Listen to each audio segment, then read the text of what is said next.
Esther has been hearing us for a long time, and we don't want you to think that she's particularly good at this. She is. She's thriving in so many ways, but she faces reality too. Reality is a tricky, tricky thing, isn't it? Because it's in your face. So, she's flying home. She said she would never speak for us again if we told this story, but she doesn't mean it. She doesn't mean it.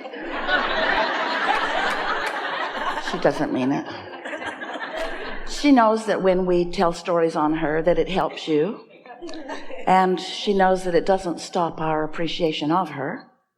So she's flying from Denver back to Salt Lake City last week on Sunday. And on her way to the airport, she gets a text message from an airline that she flies on really rarely, because she doesn't really like this airline very much.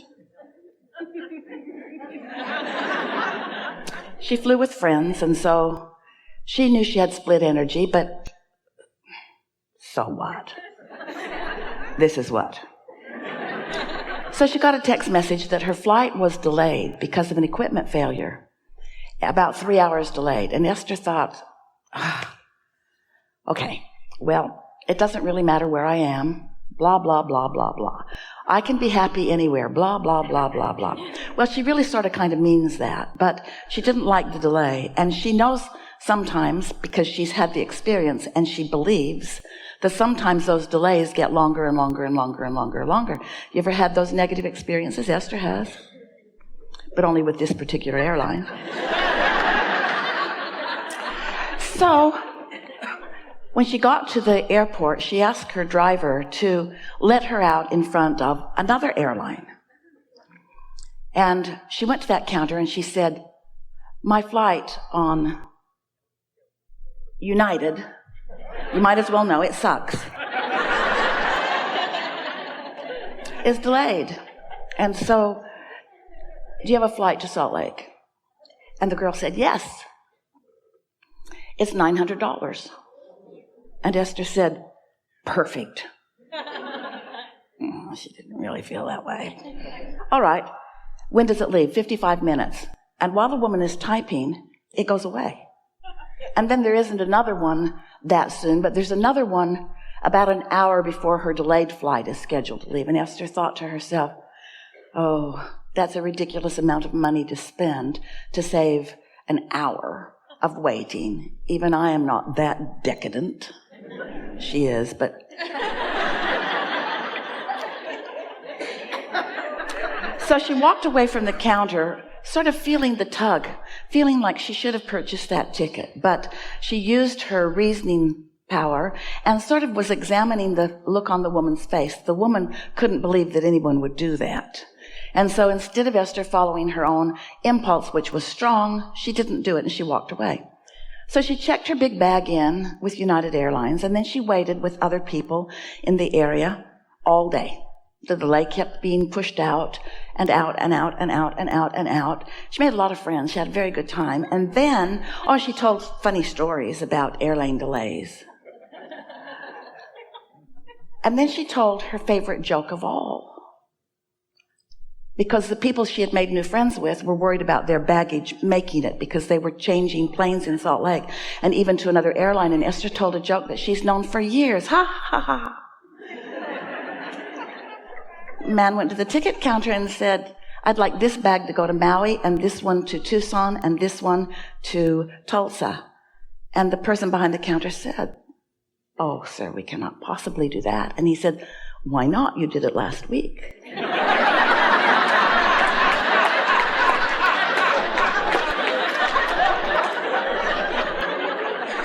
Really funny.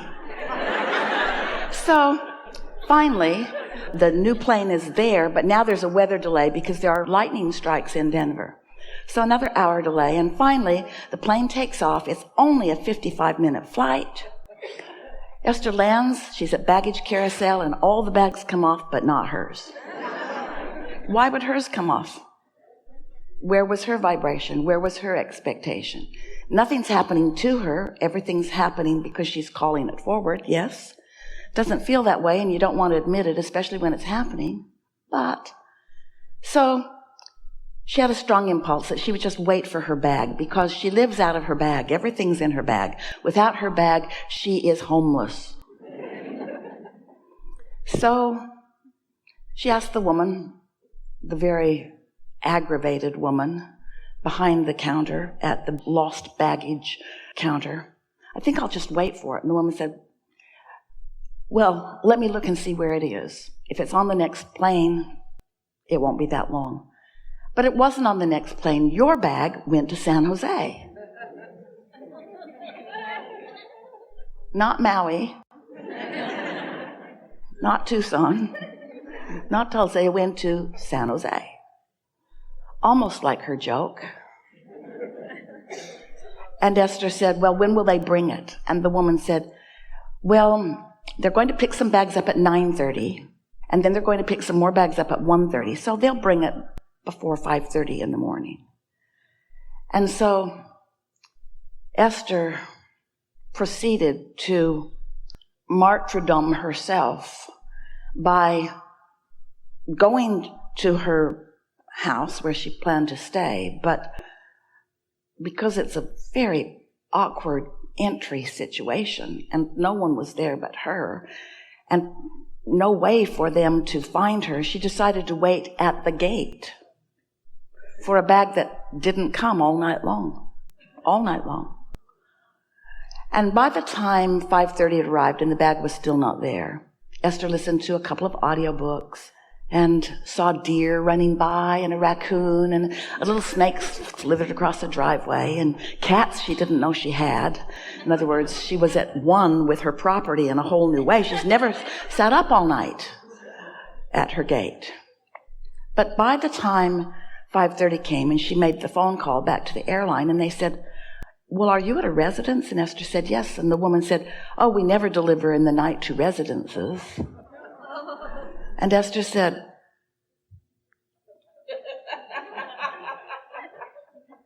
that would have been very nice to know 8 hours ago.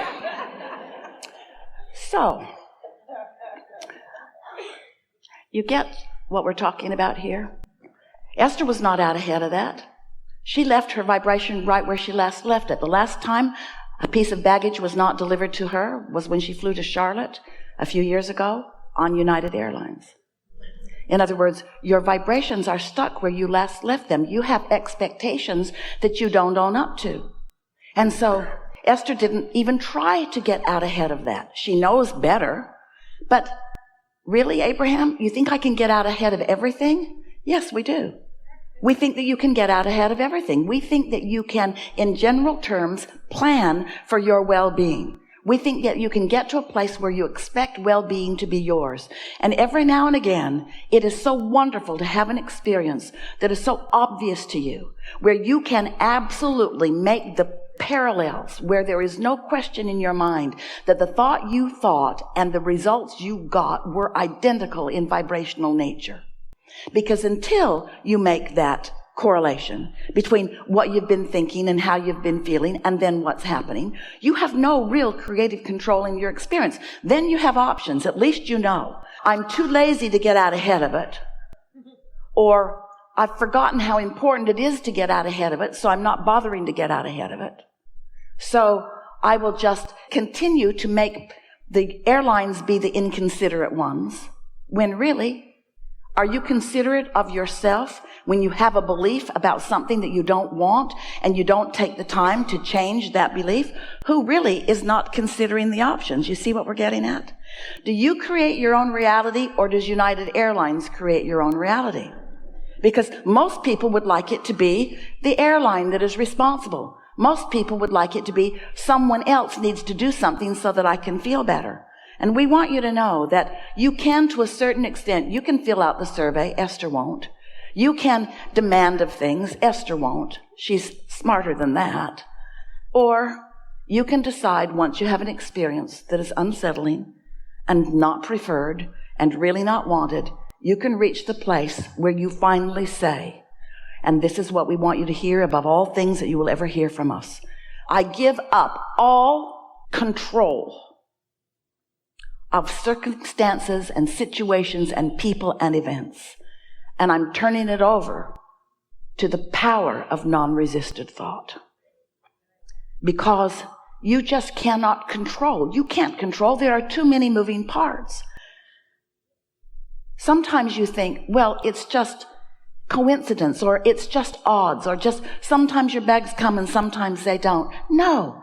Everything that happens to you in your experience is a direct response to the vibrational frequencies that you are offering on any given subject. You just often don't realize that you're offering those frequencies until you get the results. So there are two ways to know what you're doing vibrationally. And what you're doing vibrationally really matters, because what you're doing vibrationally is what equals your point of attraction. So what you're doing vibrationally is causing the universe to respond. And there are two ways for you to know what that is. What am I doing vibrationally? One is, how do you feel? Esther had several very clear promptings of different action that she could take that she overrode with practicality. And looking back, she saw several things she could have done differently to make it better once it got tumbling in the wrong direction. So the first thing that you can do is pay attention to the way you feel and do your best to find the best feeling thought or action, the path of least resistance thought or action. And the other way you can know what you're doing vibrationally is wait till it manifests. And when you're sitting at the gate all night, you know, yeah, that's right where my vibration was. That's right where it was. That's right where it was. In expectation of something unwanted. So, we're eager to talk with you today about anything that matters to you, with the understanding underpinning, the premise being that you vibrate your own reality into being by your habits of thought. And so the question on the table is, do I have the ability to think other than what happened? Can I have had an experience with a person, with a situation, with a company? Can I have had an experience, and can I resist the temptation to regurgitate the unwanted aspects of that enough that I can get out ahead of that vibration and leave it in a new place? That really is what creating your own reality is all about. And so as we watch Esther, and you too, we see you doing a whole lot of things that really work for you. We can feel your optimism rising. We think that you are living wonderful lives, and we know that you can feel the improvement since you've decided to be more deliberate. But we want you to know there will forever be, all day, every day, opportunities for you to refine your vibration. And when you get good at it, you will feel like the master of the universe, where things are responding to you. There are so many things that are working for you behind the scenes that you don't even know are working for you behind the scenes. Because they're working for you behind the scenes. Because they are flowing on the energies of your positive expectation. Or they are flowing behind the scenes on the energy of the beliefs that you hold that happen to be a vibrational match to the desires that you hold. But you don't have to take pot luck. You don't have to create by default. You don't have to sit by the gate all night waiting for a bag that isn't going to come until the next day. You don't have to do any of those things. You can be the creator of your own experience. You can let go of the things you can't control while you give your undivided attention to the thing you can control. And that thing you can control is your own mood and your own attitude by the thoughts that you choose to think. But you've got to get out ahead of it. And why? Because the law of attraction is responding to what's active in your vibration, and what's active in your vibration is whatever it is, and the law of attraction is bringing you more of it, and that's what causes a momentum.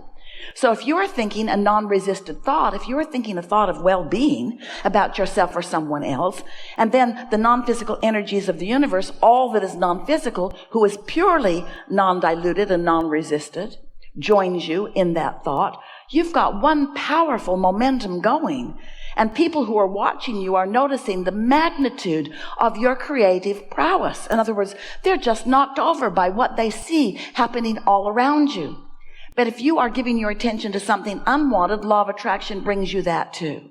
The distinction that we want you to hear is that when you get moving out ahead of it with the non-physical energies, with that non-resistant source energy, the ratio is enormous.